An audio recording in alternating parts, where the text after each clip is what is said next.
바벨론에서 메대 족속으로, 그리고 메대 족속에서 바삭으로 넘어가는 그 시기에 있는 것입니다.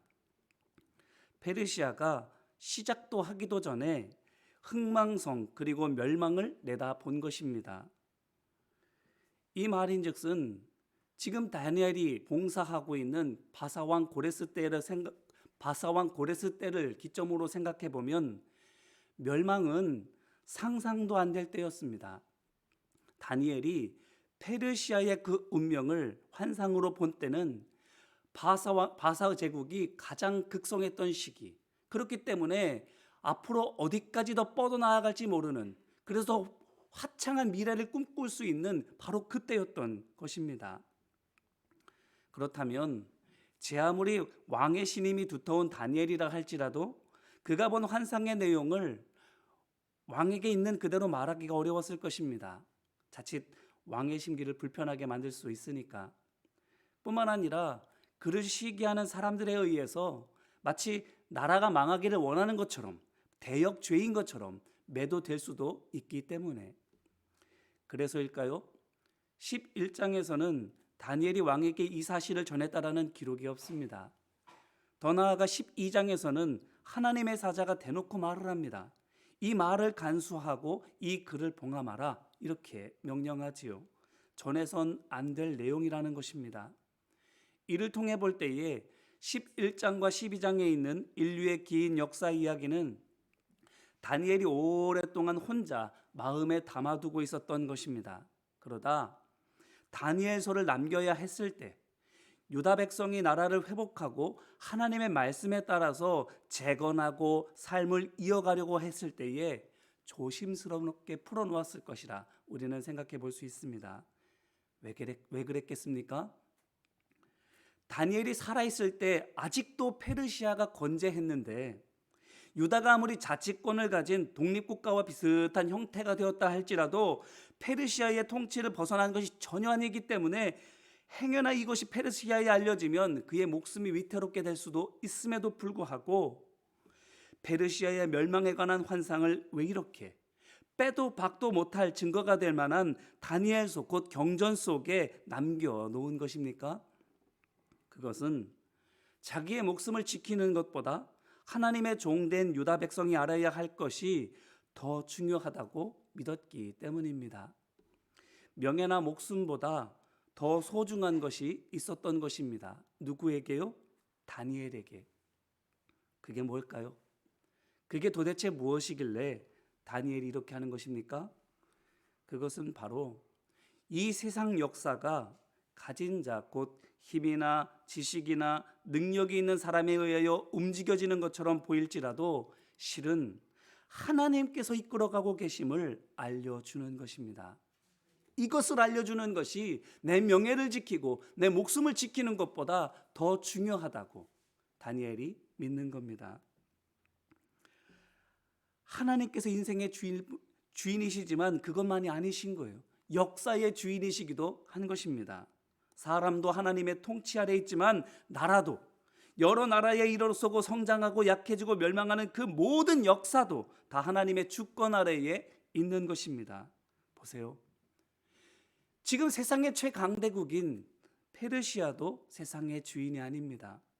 헬라, 곧 바사 제국을 무너뜨리고 새롭게 강자가 될 그리스도 주인이 아닙니다. 누가 주인입니까? 하나님께서 주인이십니다. 세상이 골백 번 바뀌어도, 나라는 일어서고 무너지고 사람은 태어났다 죽을지라도 하나님께서는 왕으로 늘 계십니다. 이게 무엇을 뜻합니까? 역사가 아무리 길어도 하나님께서는 변함없이 살아계시고, 불세출의 영웅이 수도 없이 오고 가도 하나님께서 여전히 역사의 주인이신 것이 유다 백성에게 무슨 뜻이 됩니까? 바로 하나님께서 영원히 계시기 때문에 그 백성된 유다 백성도 영원히 이 세상에 있을 수 있고, 하나님께서 세상 그 무엇보다도 강하신 분이시기 때문에 그분이 함께 하시는 유다 백성 역시 그 어떤 나라와 민족보다도 강할 수 있음을 뜻하고 있습니다.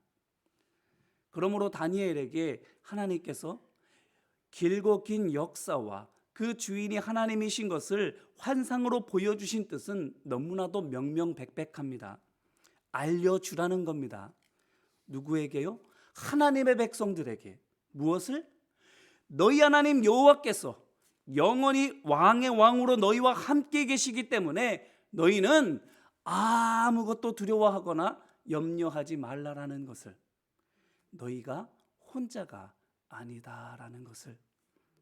그렇습니다. 하나님께서는 포로 중에 있는 하나님의 백성을 위로하기 원하셨습니다. 시간이 흐르고 흘러도 포로살이에서 풀릴 기미가 전혀 없는, 주인이 여러 번 바뀌어도 자기네 신세는 전혀 달라지지 않은, 그래서 이러다 우리가 결국 세상에서 다 사라지고 말겠구나라고 낙심하고 있는 하나님의 백성을 격려하시기 원하셨습니다. 다니엘을 통해서. 왜요? 왜 다니엘입니까? 다니엘이라면 이와 같은 하나님의 마음을 헤아려 알 거니까. 그래서 그가 이것을 하나님의 백성에게 전해줄 거니까. 근데 보세요, 맞았어요. 이 하나님의 마음 다니엘이 깨닫고 전하고 있는 거예요. 그래서입니다. 반역을 도모했다는 누명을 쓸 것을 감수하고 세상의 주인이 페르시아 왕이 아니라 하나님이시라고 쓴 것이, 너희의 역사는 멈추더라도, 끝이 있어도 하나님의 역사는 멈추지 않는다고 말씀 속에 남겨둔 것이 바로 그런 이유입니다. 이제 이 말씀으로 우리 자신을 돌아보기를 바랍니다. 육신으로는 우리가 이방인일지라도 믿음 안에서 하나님의 백성 된 것 우리가 믿고 있습니까? 그렇다면 다니엘을 통해서 유다 백성에게 주신 이 위로와 격려는 또한 우리를 위한 하나님의 위로와 격려인 줄로 믿습니다. 우리도 하나님의 백성이기 때문이지요. 그러므로 비록 삶이 포로살이와 같을지라도, 시간이 아무리 가고 세상이 아무리 달라져도 우리 삶의 문제와 고통이 가시지 않는다 할지라도 두려워하지 마시기를 바랍니다. 낙심도 하지 마시기를 바랍니다. 우리 주 되신 하나님께서 세상의 왕들 위에 계십니다. 사람이 우리의 삶을 좌지우지하는 것 같아 보여도 아닙니다. 하나님께서 그 위에서 우리의 삶을 보호해 주시고 지탱해 주시고 인도해 주시는 줄로 믿습니다. 우리가 우리를 사랑하시고 늘 우리 곁에 계시는 그분을 인정하고 믿음으로 그분과 함께 있는 한, 하나님이 우리의 왕 되시고 우리가 그분의 백성이 있는 한, 우리에게 시련은 있어도 멸망은 없습니다. 그 시련조차도 수치와 아픔을 당할 뿐인 고통의 시간인 것이 아니라 우리가 보다 더 강해지고 깊어지고 넓어지는, 그래서 연단되어서 정금으로 거듭나는 성장의 시간이 될 것이기 때문에 그 속에서 하나님의 변함없으신 사랑과 능력을 보다 더 생생하게 경험하는 시간이 될 것이기 때문에 그 시련조차도 형벌이 아닙니다. 오히려 우리에게 복인 줄로 믿습니다. 그러므로 바라기는 포로살이 같은 고난 중에도 믿음 안에서 그 시간을 복의 시간으로 바꾸는 우리 모두가 되기를 주님의 이름으로 기원합니다.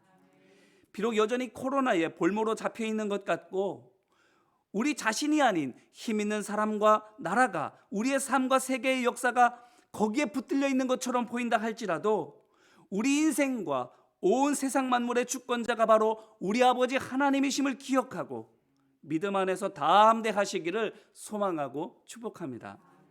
뿐만 아니라 다니엘이 환상 속에 담긴 하나님의 뜻을 깨닫고 유다 백성들에게 전해줌으로 말미암아 그들을 위로하고 격려했던 것처럼 우리도 우리가 기도하는 중에 깨닫게 되는 하나님의 그 뜻을 우리 사랑하는 가족들, 이웃들, 친구들, 세상 사람들에게 전해줌으로 말미암아 세상의 포로로 잡혀서 세상 속에 있는 근심과 마음의 두려움 가운데 있는 그들이 다시 힘과 용기를 되찾게 되기 또한 붙들려 있는 하나님의 백성들이 다시 힘과 용기를 얻어서 말씀으로 살아가기를 힘쓰는 은혜와 역사가 있게 되기를 간절히 바랍니다. 그래서 우리를 통해서, 다니엘과 같은 우리를 통해서 하나님의 치유하시고 회복하시는 그 역사가 우리의 가정 속에, 일터 속에, 우리의 세상 속에 일어나게 되기를 주님의 이름으로 축원합니다. 이제 같이 기도할까요? 선포된 하나님의 말씀을 붙들고 예수의 기도로 우리의 마음을 하나님께 올려드리기를 원합니다. 같이 기도하겠습니다. 하나님의 아들 예수 그리스도여, 우리를 불쌍히 여겨 주옵소서. 하나님께서 인생의 주관자이심을 믿지 못해 힘든 삶에 허물어지고 원망했사오니 우리를 불쌍히 여겨 주옵소서. 응답이 더디고 해결이 요원하다고 두려워하며 낙심했사오니 약속하신 바를 이루시는 하나님의 신실하심을 믿지 못한 우리를 불쌍히 여겨 주옵소서. 고난이 오히려 하나님의 능력을 체험하는 연단의 시간인데 나쁜 걸로만 생각하고 피하거나 끝나기만을 바라며 믿음의 훈련을 등한시했사오니 우리의 무지함을 불쌍히 여겨 주옵소서. 슬픔 중에 있는 이를 위로하지 않았고 두려움 중에 있는 이를 격려해 주지 않았던 우리의 완악함도 불쌍히 여겨 주옵소서.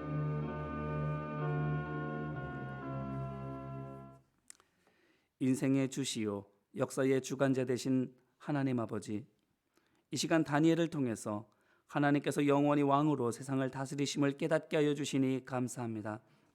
그 속에서 혼자라 여겨 두려워했던 우리를 위로하여 주시고 세상에 대해 스스로 약하고 작게만 여겼던 우리에게 힘을 주시니 또한 감사드립니다. 이제 오늘을 만군의 주 여호와 하나님과 함께 살아가오리니 안개 속과도 같은 이 세상을 하나님의 지혜로 헤쳐가게 하여 주옵소서. 약육강식의 이 세상을 하나님의 능력으로 승리하게 하여 주옵소서. 그리고 우리와 함께 하시고 힘주시는 하나님을 어둠과 두려움 속에 있는 이들에게 전하오리니 우리 입술을 통해 저들을 위로하게 하여 주옵소서. 우리의 손길을 통해 저들이 강건케 되게 하여 주옵소서. 그렇게 우리 모두 오늘 가정에, 일터에, 세상에 다니엘로 살게 하여 주옵소서. 그 다니엘의 지혜와 능력과 평강은 우리에게 내려주실 것을 믿으며 또한 우리를 통해서 하나님의 역사가 이루어질 것을 믿으며 우리 주 되신 예수 그리스도의 이름으로 기도드립니다. 아멘. 이제는 하나님의 위로하시고 격려하시는 사랑과 예수님의 늘 함께 하시는 임마누엘의 은혜와 성령님의 하나님의 기쁘신 뜻을 깨닫는 지혜와 하늘의 거룩한 능력이 오늘을 다니엘로 살아가기를 구하는 모든 믿음의 종들 위에 이제와 같이 영원히 함께하여 주시기를 간절히 축원하옵나이다. 아멘.